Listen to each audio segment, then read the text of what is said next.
नाज़रीन गिरामी अस्सलामु अलैकुम वरहमतुल्लाहि वबरकातुह।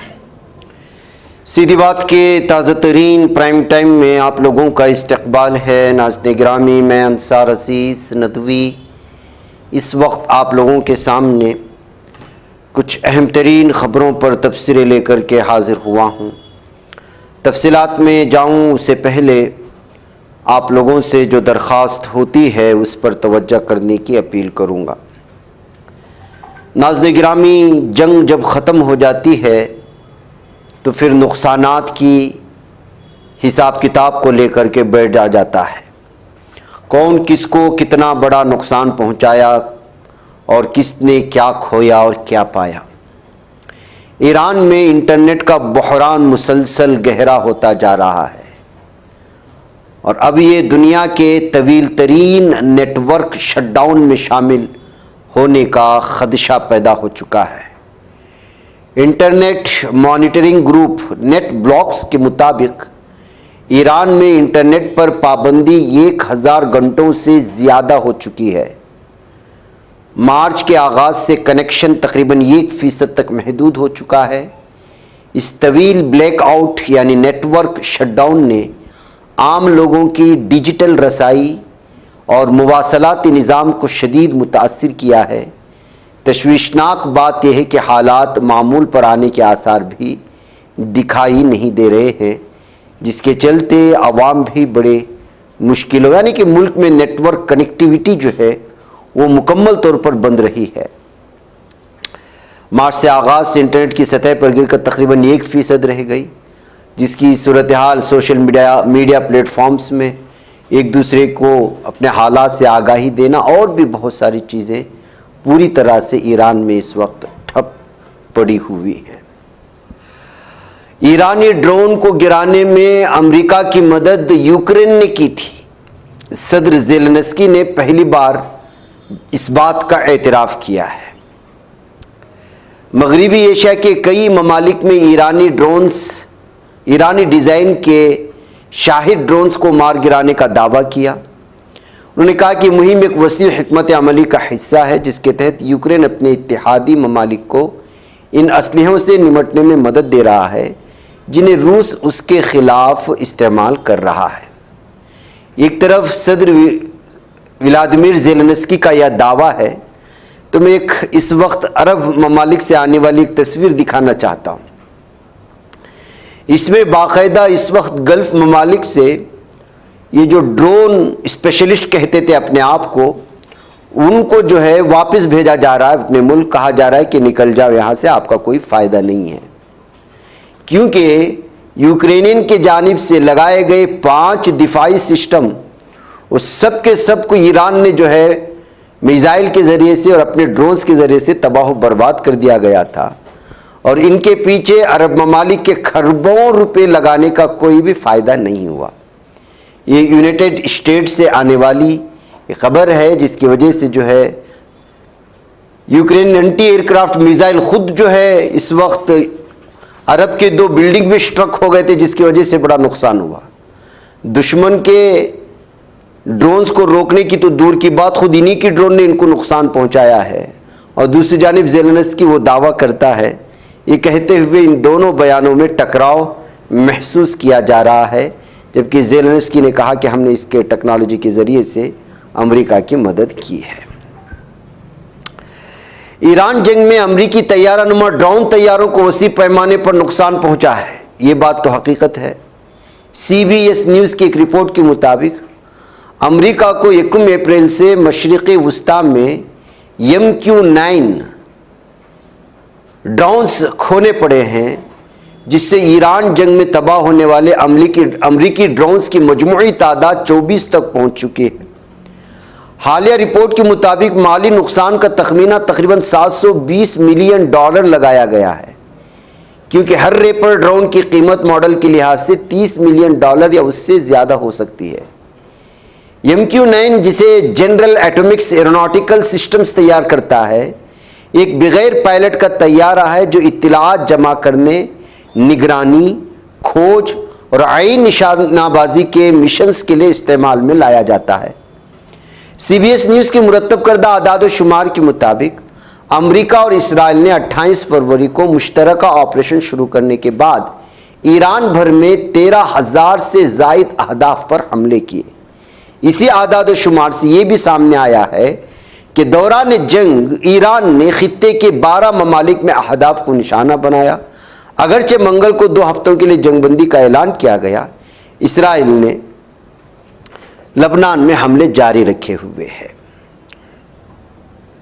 मैंने आज मॉर्निंग प्राइम टाइम में इस बात को आपके सामने ईरान के हवाले से, IRGC के हवाले से ये खबर दी थी कि किस तरह उन्होंने दावा किया था कि हमें खुद नहीं मालूम है कि हमारे पास कितने मिसाइल हैं और कब तक, क्योंकि बहुत बड़ा ज़ख़ीरा है, उनका कहना था। अब इस खबर की तस्दीक एक और रिपोर्ट से होती है, वो मैं आपके सामने रख रहा हूँ कि अमरीकी हुक्काम ने खदशा जाहिर किया है, बल्कि इंटेलिजेंस है, ये इंटेलिजेंस ने इंकिशाफ किया है अमेरिका की, कि ईरान के पास अब भी हज़ारों बैलिस्टिक मिसाइल मौजूद हैं जिन्हें वो ज़ेर ज़मीन ज़ख़ीरा शुदा मकामात से लॉन्चिंग सिस्टम्स दोबारा फ़आल करके इस्तेमाल कर सकता है। अमरीकी हुक्काम ने यह भी खदशा जाहिर किया है कि ईरान अमेरिका के साथ जंगबंदी के दौरान अपने मिसाइल ज़ख़ीरे को दोबारा मजबूत करने की कोशिश कर सकता है ताकि अपनी दिफाई सलाहियत में इजाफा किया जा सके, जैसा कि वॉल स्ट्रीट जर्नल ने रिपोर्ट किया है। अमरीकी वज़ीर जंग पेट हेग्सेथ ने इस हफ्ते के आगाज़ में सहाफ़ियों से गुफ्तगू करते हुए कहा था कि ईरान का मिसाइल प्रोग्राम अमलन तबाह हो चुका है और उसके लॉन्चिंग सिस्टम्स और मिसाइल ख़त्म हुए हैं, तबाह हो गए हैं और तकरीबन गैर मुअस्सिर हो चुके हैं।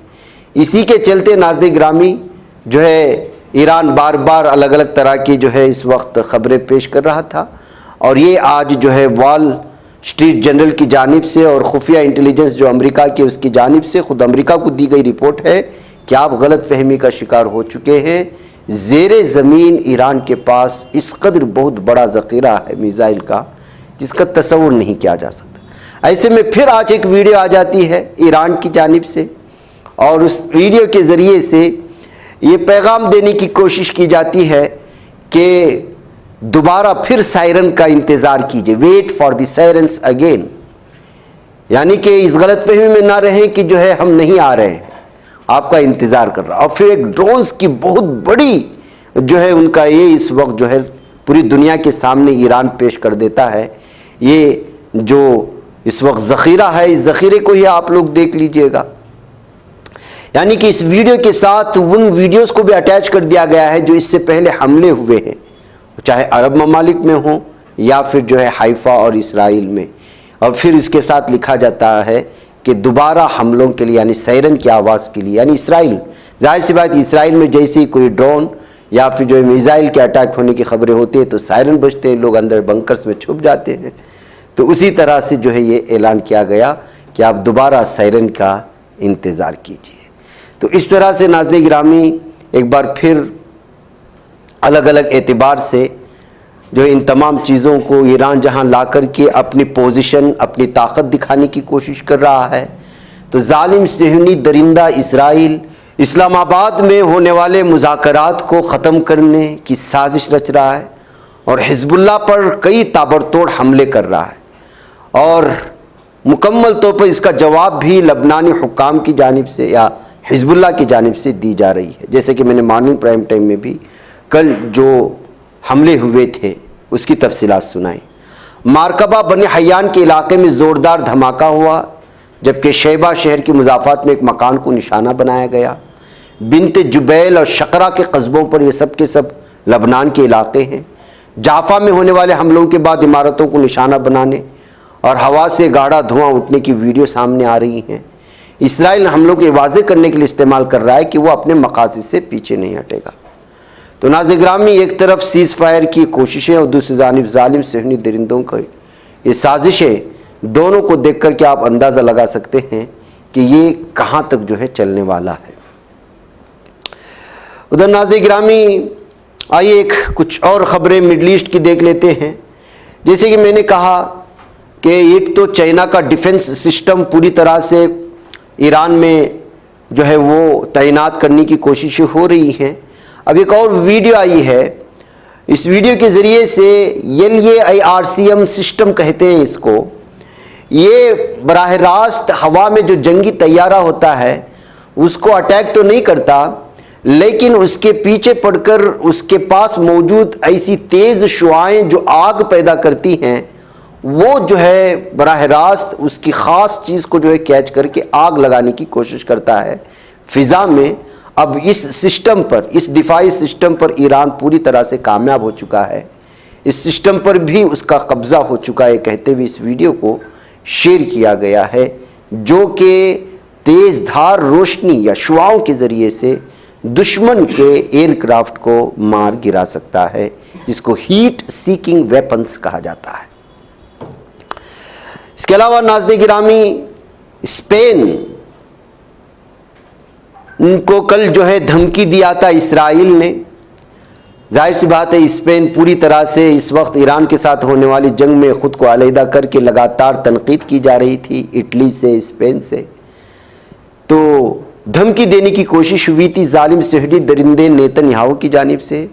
वहाँ के अवाम ने इसका पुतला लगाकर उस पर शूट करके जो है उसको उसके औकात दिखाने की और आग लगा करके एहतिजाज करने की कोशिश की है। स्पेन के इलाक़ों के मुख्तलिफ़ इलाक़ों में इस वक्त ये तस्वीर वहाँ से आ रही है, जिसको आप हमारे स्क्रीन पर देख रहे हैं। नाज़रीन गिरामी, ईरान से मुल्क हिंद हमारे वतन का शुक्रिया अदा किया गया है, क्योंकि यहाँ से ईरान को लगातार यहाँ के अवाम अपनी जानिब से भी और हुकूमत की जानिब से भी पूरी तरह से इमदादी और राहत रसानी के बहुत सारे सामान पहुँचाने की कोशिशें हो रही हैं, जो ईरान को बराह रास्त जो है ईरान के एम्बेसी के ज़रिए से या फिर जो है हिलाल अहमर की एजेंसी के ज़रिए से जो है, जिसमें खाने पीने की चीज़ें और भी बहुत सारी चीज़ें हैं, वो पहुंचाने की कोशिश हो रही हैं, जिसके ज़रिए से ईरान की जानिब से ऑफिशियली भारत के अवाम का और भारत की हुकूमत का शुक्र अदा किया गया है। वो आप यहाँ पर देख सकते हैं।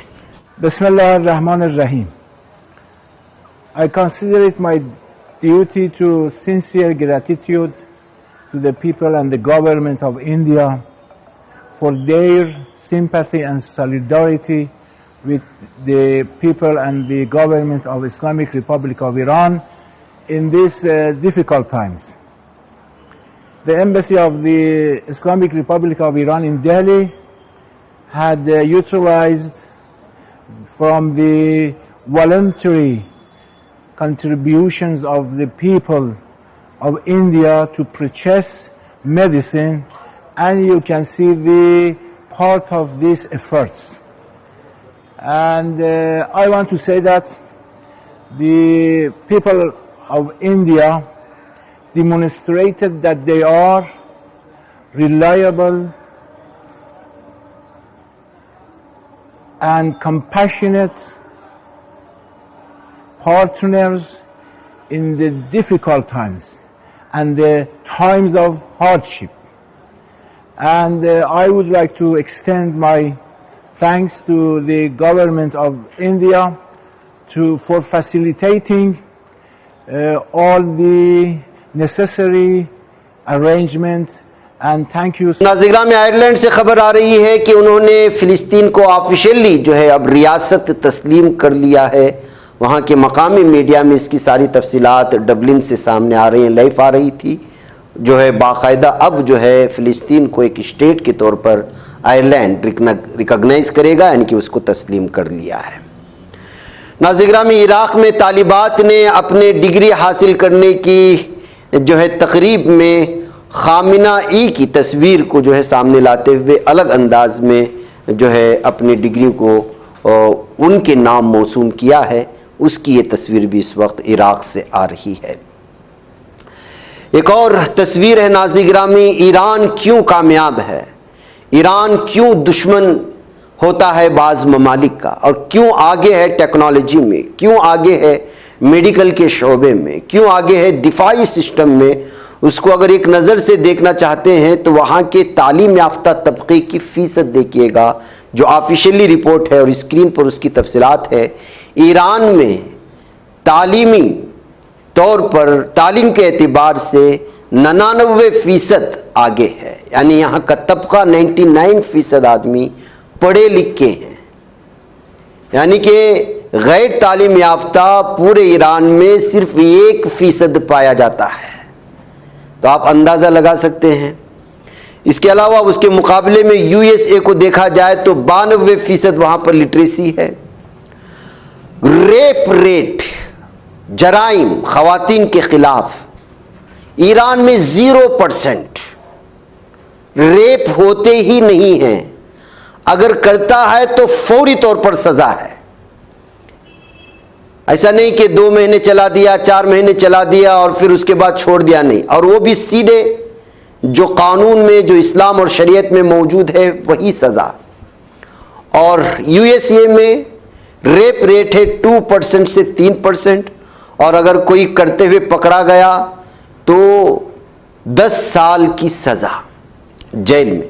ये भी वो है, उस वक्त है जब ये रेप, असल में यहाँ पे तो रेप रोज़ाना होते हैं लेकिन रजामंदी के साथ। ज़रूरत ही नहीं है यहाँ पर, हर तरफ नंगापन, अय्याशियाँ हैं, अय्याशियाँ उरूज पर हैं।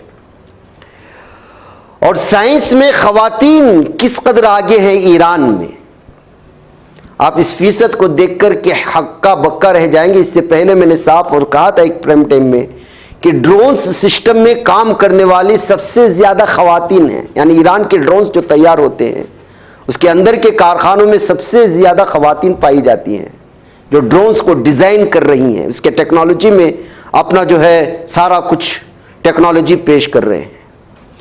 तो साइंस में 70% ख़वातीन शामिल हैं ईरान में और यूएसए में 35%। कैसे मुकाबला हो सकता है? तो नाज़िर-ए-गिरामी, यही वजह है कि ईरान जो है हर एतबार से इस वक्त जो है आगे है, ये कहते हुए इन तमाम चीज़ों को।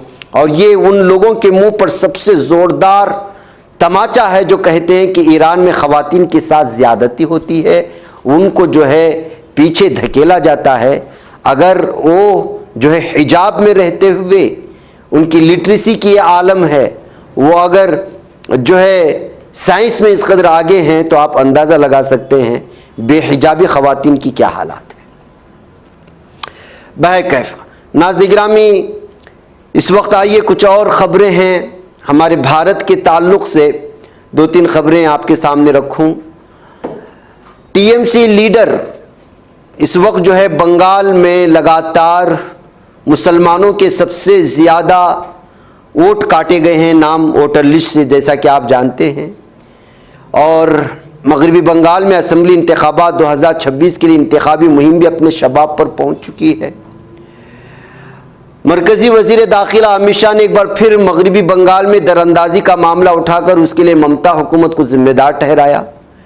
टीएमसी के सीनियर लीडर और लोकसभा एमपी अभिषेक बनर्जी ने अमित शाह को सख्त निशाना बनाया और उन्होंने बांग्लादेश से दरअंदाजों पर शाह के तबसरों पर जवाबी हमला करते हुए कहा, अगर ऐसा है तो फिर शेख हसीना भी, वो भी दरअंदाज है, उसको भारत में क्यों रखा गया है। बांग्लादेश की माजूल वज़ीर आज़म शेख हसीना का जिक्र करते हुए उन्होंने अमित शाह को जवाब देने की कोशिश की है कि कोई यहाँ आते हैं तो बांग्लादेश से या कुछ भी हो, बंगालियों को कह कर के दरअंदाज कहा जा रहा है और शेख हसीना को जो है पूरे प्रोटोकॉल के साथ छुपा करके बिरयानी खिलाई जा रही है। नाज़िर-ए-गिरामी, मराठवाड़ा से खबर आ रही है कि ज़लज़ले के झटके महसूस किए गए हैं। आज सुबह 4.7 शिद्दत का ज़लज़ला आया है महाराष्ट्र के मराठवाड़ा इलाके हंगोली ज़िले में। इसमें नांदेड़ और परभनी अजला में भी महसूस किए गए हैं जो इसके पड़ोसी इलाके हैं। हंगोली के पांगरा शिंदे गांव में कुछ मकानात और कम्युनिटी इमारतों में दरारें भी पैदा हुई हैं और कुछ दीवारें भी गिरी हैं।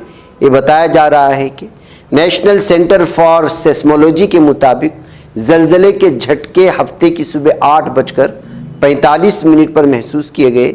जानी नुकसान की कोई खबर नहीं है, अलबत्ता कुछ दीवारें वगैरह टूटकर गिरी हैं जिसकी सिलसिले में तफसीलात इकट्ठा की गई है। सीएए के अमल को भी तेज़ किया जाएगा। मगरबी बंगाल में ममता हुकूमत की बदउनवानियों की तहकीकात के लिए खुसूसी कमीशन बनाया जाएगा। ये वज़ीर आज़म ने आज फिर से इलेक्शन के मौके पर वादा करके मगरबी बंगाल में अलग ही मसला और अलग ही उन्वान के तहत मौजू छेड़ दिया है। नाज़रीन मुझे इजाज़त दें। अस्सलामु अलैकुम वरहमतुल्लाहि वबरकातुहू।